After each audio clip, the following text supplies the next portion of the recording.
2024 ఎన్నికలకి Tirupati ticket expect చేశారు కదా? ఖచ్చితంగా వెళ్ళి అడిగారా పవన్ కళ్యాణ్ గారిని? అడిగాను. ఏమన్నారు? ఈసారికి వెయిట్ చేయి, నెక్స్ట్ టైం చూద్దాం. ఈసారి మనం బలపడుతూ జగన్ ఓడిద్దాం. జగన్ రాకూడదు. ఓకే, జగన్ కానీ వస్తే పూర్తిగా రాజకీయ భవిష్యత్తు ఎవరికి ఉండదు. ఎవరిని పెట్టుబడి రాష్ట్ర ప్రజలు పూర్తిగా నాశనం అయిపోతారు. అడ్జస్ట్ చేసుకుని ఈసారి ఎలక్షన్ అంటే మనం ఒక్క సీటు కూడా మనం వదలకూడదు. ఏమైనా తేడా జరిగితే ఇబ్బంది అయిపోతుంది ఏమో అంటే, లేదు సార్ ఈ వేలో గెలిచిపోతాం మనం అని చెప్పారు. గెలుస్తున్నా కూడా కిరణ్ ఈసారికి నీ భవిష్యత్తు నేను చూసుకుంటా అంతే ఆ మాట ఇచ్చారు. సైలెంట్ అయిపోయారు. ఇంకా అక్కడ ఎవరైతే వైసీపీని చూసిన అభ్యర్థి ఉన్నాడో ఆర్ఎస్ శ్రీనివాసులు గారు, ఆయనకి మేము మొదట్లో వ్యతిరేకించిన మళ్ళీ కళ్యాణ్ గారి పిలుపు వరకు పనిచేసినాం. అయితే ఎక్కడ అంత డిస్టర్బెన్స్ రాలేదు. మళ్ళీ కళ్యాణ్ గారు జనసేన అధిష్టానం మిమ్మల్ని పిలిచి బుజ్జగించాల్సిన పరిస్థితి తిరుపతిలో మాత్రమే వచ్చింది. మిగతా నియోజకవర్గాల్లో పెద్దగా ఇన్ఛార్జీలు ఎక్కడ పార్టీకి ఎదురు తిరగటం కానీ, లేకపోతే సీట్ నాకు కావాలంటాం కానీ, ఎమ్మెల్యే క్యాండిడేట్ని వ్యతిరేకించడం కానీ, అలగటం కానీ చేయలే. బట్ మీరు బాగా ఎక్కువ చేశారు అక్కడ. ఎందుకట్లా చెప్తా, రీజన్ ఉంది. ఆర్ఎస్ శ్రీనివాసులు గారు పార్టీలో చేరడానికి ప్రధాన కారణం దాంట్లో నేను కూడా ఒక భాగమే. అవునా? ఆయన తెలియదా అడగండి. ఆయన చేరేటప్పుడు సీటు కోసం చేరలే ఆయన. ఓకే, ఏదో మదనపల్లి కూడా ఎంపీకో పోతానో ఇంకో చోటు పోతానో ఏదో పోతానో తెలుసు. ఆర్ఎస్ శ్రీనివాసులు నాకు ప్రజారాజ్యం పార్టీని తెలుసు, మా జిల్లా అధ్యక్షుడిగా ఉన్నాడు ఆయన. ఓకే, చేరిన తర్వాత కొన్ని సందర్భాల్లో కొన్ని చూడాల్సి వచ్చింది నేను. అది నాకు నచ్చలా. ఇతను తిరుపతి సీట్ తెచ్చుకునే వ్యక్తి కాదు కదా, పవన్ కళ్యాణ్ గారి తిరుపతిలో పోటీ చేసి బాగుండు కదా మేము అనుకున్నాం. అప్పుడు చిరంజీవి గారు గెలిచారు. పవన్ కళ్యాణ్ గారి తిరుపతిలో పోటీ చేస్తారు ఊహాగానం ఉన్నప్పుడు ఆర్ఎస్ శ్రీనివాసులు గారు రావడంతో ఏం చేసాం మేము, కనీసం ఆర్ఎస్ శ్రీనివాసులు గారు తిరుపతి సరిపోరేమో, స్థానికుడు కాదేమో చెప్పి ప్రచారం జరుగుతోంది. ఇలా మనం కనీసం ఈయన్ని అవాయిడ్ చేసి పవన్ కళ్యాణ్ గారే పోటీ చేస్తారేమో తిరుపతిలోని ఆలోచనతో చేసాం, హడావిడి చేసాం బాగా. అంతేగాని ఉద్దేశపూర్వకంగా ఆయన ఇబ్బంది పెట్టాలి కాదు. ఆయనకి మాకేముంది వ్యాపార లావాదేవీలు ఉన్నాయా? ఏమీ లేవు. ఆయన ఊరు చిత్తూరు, మా ఊరు తిరుపతి, మాకు ఆయనకి సంబంధం లేదు. ఆయన వచ్చినాడు, అదృష్టం కొద్దీ వేవ్లో ఉంది. ప్రజల తీర్పు 73,000తో ఎంత కలిసి పనిచేసినాము, అందరం కలిసి పనిచేసినాము. పవన్ కళ్యాణ్ గారు పవన్ కళ్యాణ్ గారు చూసి ఓట్లేశారు. పవన్ కళ్యాణ్ గారు మాత్రమే చూసి తిరుపతిలో జనం ఓట్లేశారు. 73,000తో గెలిచాం. చరిత్ర గెలిచాము. మళ్ళీ ఆయన నేనేదో అప్పుడేదో మాట్లాడాలని మాట్లాడాను. ఒకటన్నా, రాజకీయాల్లో శాశ్వత శత్రువులు ఉండరు, శాశ్వత మిత్రులు ఉండరు. 100% అది తెలిసినోడే రాజకీయాలు చేయగలుగుతాడు. అవును, నన్ను అప్పుడు అది అన్నాడే ఇప్పుడు ఇది అన్నాడంటే వాడు రాజకీయ నాయకుడే కాదు. అవును, క్షమించుకుని ఉండాలి, రాజకీయాల్లో చేయాలి. ఎందుకంటే ఆ రోజు ఇదే వైసీపీ నేతలు మా ఎమ్మెల్యే ఆర్ఎస్ శ్రీనివాసులు గారిని బండ బూతులు తిట్టినారు ప్రెస్ మీట్లు పెట్టి. అవును, హీరో వాళ్ళతో మా పార్టీలు లేదా, ఆయన పక్కనే కూర్చోంటారు. ఆయన తిట్టినోళ్ళా? ఏమంటే రాజకీయం అంతే, పాలిటిక్స్. దానికన్నా నేను వ్యతిరేకత కాదు కదా. అవును, కాబట్టి పోతా ఉండాలి. అప్పుడున్న పరిస్థితులు ఇంకా కళ్యాణ్ గారి తిరుపతికి వచ్చి తిరుపతి గెలిచే సీటు కాబట్టి అంటే మేమంతా పనిచేసినాం.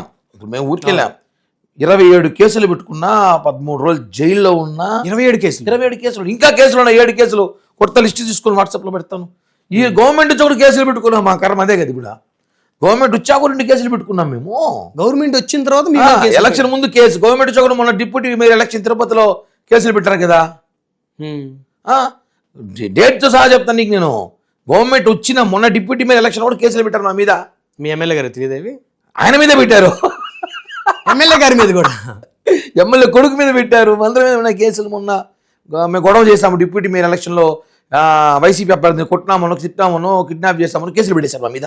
మేమేమి చేయలే అసలు, కేసులు పెట్టారు. మొన్న రీసెంట్గా కొట్టి చూడండి వస్తుంది కనుక్కొని మీరు రిపోర్టర్ తిరుపతిలో 28 మంది కేసు పెట్టారు. మళ్ళీ దాంట్లో నేను ఉన్నాను.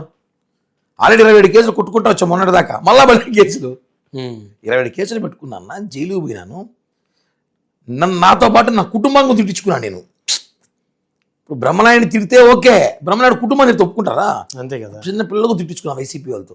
ఆ బాధ ఉంది కాబట్టి పవన్ కళ్యాణ్ అర్థం చేసుకుని ఆయన నాకు ప్రామిస్ చేసి మనం గెలొద్దాం, గెలిచినాక మీ అందరి భవిష్యత్తు నేను చూసుకుంటాను, మీరున్నాక మాకు ఇంకేముందన్న చెప్పి ఆ రోజుతో క్లోజ్. ఇప్పుడు ఆర్ఎస్ శ్రీనివాసులు గారు మీరు ఎలక్షన్ ముందు ఒకటే కదా, మీరు ఆర్ఎస్ శ్రీనివాసులు గారిని ఏమన్నా డబ్బులు అడిగారా? ఆయన ఏమన్నా ఇచ్చారా? ఒకటే అన్న, రాజకీయాలు డబ్బులు అడిగామా, డబ్బులు ఇచ్చామా, ఇవన్నీ ప్రచారాలు చాలా బాగుంటాయి. పవన్ కళ్యాణ్ గారి మీద ముద్ర వేసినారు, మా మీద ఇరా. అవునులే. ఏన్నా ముద్రలు వంద వేస్తారు ఇక అవన్నీ భరిస్తూ పోవాలి ముందుకి, చెప్పాను కదా. లేకపోతే రాజకీయాలు ఓ పార్టీ కార్యకర్తలు ఉంటారు, భోజనాలు పెట్టలకు రాజకీయాలు చేస్తామా? మంచి చెడ్డ చూడాల్సింది రాత్రి పగలు. అవును అవి కూడా చేయకపోతే ఇంకెందుకో? అవి చేయమంటాం, ఎవరైనా అడుగుతారు అవి. అవును నేను కాదు పోటీ చేసిందే. అవును పోటీ చేసిన వ్యక్తి ఎందుకు వచ్చినావు? పోటీ చేయనప్పుడు కార్యకర్తలకి భోజనాలు పెట్టాలి, మంచి చెడ్డ చూడాలి, వాళ్ళకి భరోసా ఇవ్వాలి అని చేయాలన్నప్పుడు దానికి ఫ్రీగా రావని డబ్బులతో అవుతాయి. ఆ ఖర్చులు కూడా పెట్టకపోతే ఇంకేందో రాజకీయాలు. ఆ ఖర్చులు పెట్టమని చెప్తున్నాం ఓపెన్గా. అన్న పిల్లకాయలు చూసుకోండి, పార్టీ పనిచేసిన ఉన్నారు, వాళ్ళు మంచి చెడ్డ చేయండి, బట్టలు కొనుక్కోవాలి, మంచిగా తిరగాలి, బైకులు పెట్రోల్ ఇవ్వండి, డీజిల్ పోయండి కార్లకి అని చెప్పినాం. ఆ ఖర్చులు ఉంటాయి అంతేగాని ముద్రలు వేస్తారు. మీ వ్యక్తిగతంగా మీరేమి లాభపడలా? అది నందు కాదు మీరు అడగాల్సింది, ఆర్ఐ శ్రీనివాసుని గారిని అడగండి, మీరేమైనా ఇచ్చారా కిరణ్ కనేసి. ఓకే ఇది పాయింట్. ఓకే ఇకపోతే జనసేనతో అధిష్టానంతో అధినేతతో సాన్నిహిత్యం ఎలా ఉంది మీకు? ఏందన్నా జనసేన పార్టీ మాదే కదన్నా. ఆ రోజు 2014 పెట్టినప్పుడు మేమందరం కదా ఉన్నాం సార్తో పాటు. మిమ్మల్ని పక్కన పెట్టలేదా ఇప్పుడు పార్టీ? అలా పార్టీ మొన్న అలిగేషన్ ఒకటి వచ్చింది నా మీద, పక్కన పెట్టారు. నేను మళ్ళీ అలిగేషన్ ఫేక్ అని తెలిసిపోయింది. తెలిసిపోయి దేశం తెలుసుకుంది. ఎవరైతే నా మీద ఆరోపణ చేసినారో వాళ్ళే వచ్చి నాదేం లేదు, తప్పు అయిపోయింది, కిరణ్ రాయల్ మంచోడు, ఇదంతా రాజకీయ కుట్ర చేసినా అని చెప్పినారు. అఫీషియల్ మీరు చెప్పించారు అట్లా? వాళ్ళకి కావాల్సిన డబ్బుల కోసం వైసీపీ వాళ్ళు కలిశారు, చేశారు. 25 లక్షలకు ఆ పక్క 50 లక్షలు పేమెంట్లు జరిగాయి, అయిపోయింది. నిజాలు బయటకు వచ్చాయి. నా దగ్గర ఎవిడెన్స్ ఉంది కదా, ఎవిడెన్స్ ఉంటుంది, బోత్ ఉంటుంది, ఎవిడెన్స్ ఉంది కాబట్టి వాస్తవాలు తెలుసుకున్నారు కాబట్టి బయటకు వచ్చి లేదు ఇంత రాజకీయం చేయను, నా డబ్బు నాకు వచ్చేసింది, నీకు డబ్బులు మాత్రం ఇవ్వాలి నేను. ఓకే ఇది money matter, clear money matter. జగన్ని ఎప్పుడైతే 2.0 చిట్టెడ్డినానో మొత్తం YCP Paytm batch, Jaganmohan Reddy భార్య మిథున్ రెడ్డి, అభినయ్ రెడ్డి, కరుణాకర్ రెడ్డి, మొత్తం రెడ్లంతా ఒకటి నా మీద దాడి చేయనారు. ఏం చేయాలి? కిరణ్ని కొట్టలేము, తిట్టలేము. నా ఇంటిపైకి వస్తారా రమ్మని చెప్పండి, ఛాలెంజ్. రోడ్డు పైన అటాక్ చేస్తారా రమ్మని చెప్పి, అటాక్ నేను రెడీ. ఏం చేయాలి? ఎప్పుడో 2016, 17, 18లో ఉన్న ఆర్థిక లావాదేవీలు ఇష్యూ తీసుకొచ్చి ఒక అమ్మాయిని కిరణ్ రాయల్తో నాకు డబ్బులు రావాలి, నాకు ఇలా ఉంది, అలా ఉంది హడావిడి చేసినారు. మళ్ళీ అదే 10 రోజులకి ఏం చేసింది అమ్మాయి బయటకు వచ్చి, నాకింత రాజకీయ కుట్రలు నన్ను వాడుకున్నారు, దయచేసి నన్ను వాడుకోవద్దండి, నాకు సంబంధం లేదు, నాకు రావాల్సిన డబ్బులు నాకు వచ్చాయి అని చెప్పి పెట్టిన కేసు కూడా వాపస్ తీసుకెళ్ళిపోయినారు. అది అఫీషియల్. అన్అఫీషియల్గా నా దగ్గర ఇంకొక ఎవిడెన్స్ ఉన్నాయి. అది నేను ఒక్క కళ్యాణ్ గారికి మాత్రమే ఇస్తా, ఎవరికి ఇవ్వను. ఓన్లీ మా అధినేత పవన్ కళ్యాణ్ గారికి మాత్రం కొన్ని ఎవిడెన్స్ ఇస్తాను నేను. అది చూశాక అర్థమవుతుంది కిరణ్ రాయల్ విషయంలో ఏం జరిగింది అని. సార్కి తెలుసు, ఆయన తెలియదు కాదు, అన్నీ తెలుసు, ఇంకా క్లియర్గా తెలుస్తుంది. ఆ ఎవిడెన్స్ నా దగ్గర ఉంది, చాలా భద్రంగా. అదేదో కోహినూర్ వజ్రం దాచిపెడతారు చూసారా, అలా దాచిపెట్టారు. కానీ ఇంకా మీ మీద చాలా ట్రోలింగ్స్ కూడా జరిగింది, ఇంకా కొత్త వీడియోలు ఉన్నాయి, అవి కూడా 1 by 1 బయటకు వస్తాయి. ఏమని చెప్పండి, నేను కూడా చూస్తాను. అంటే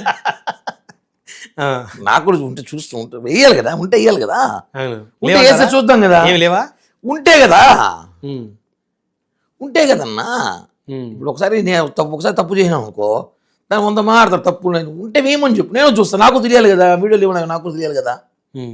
నేను అదే వెయిట్ చేస్తాను, నేను కూడా వస్తే బాగుంటుంది ఏమన్నా అనేసి ఏమని చెప్పు, నేను కూడా చూస్తా. ఎందుకంటే నా 100 మాట్లాడచ్చు.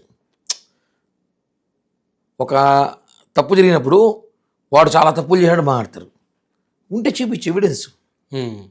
ఇప్పుడు లిక్కర్ స్కామ్లో కూడా అందరము 10,000 కోట్లు 20,000 కోట్లు అనుకున్నాం ఫస్ట్. అవును, తేలింది ఎంతకే? 3,000 కోట్లు తేలింది. స్కామ్ అది. తెలియకపోతే 100 మాట్లాడేస్తారు. అప్పుడు తెలియదు అందరికి స్కామ్లు, అందరూ 100 లక్షల కోట్లు జరిగినాయి అనుకో, చేస్తూ 1,000 కోట్లు జరిగినాయి. కాబట్టి నా విషయంలో కూడా 100 చెప్తారు, ఉన్నాయి తీసుకురండి, నేను చూస్తా. మీ మీద వచ్చిన ఆరోపణలన్నీ అబద్ధాలే అంటారు. నేను పట్టించుకోను, అది నిజంగా కాకపోయినా నేను పట్టించుకోను. నా గమ్యం చూసుకొని పోతా ఉంటుంది. నాకు మా అధినేత పవన్ కళ్యాణ్ గారితో నాకు పని.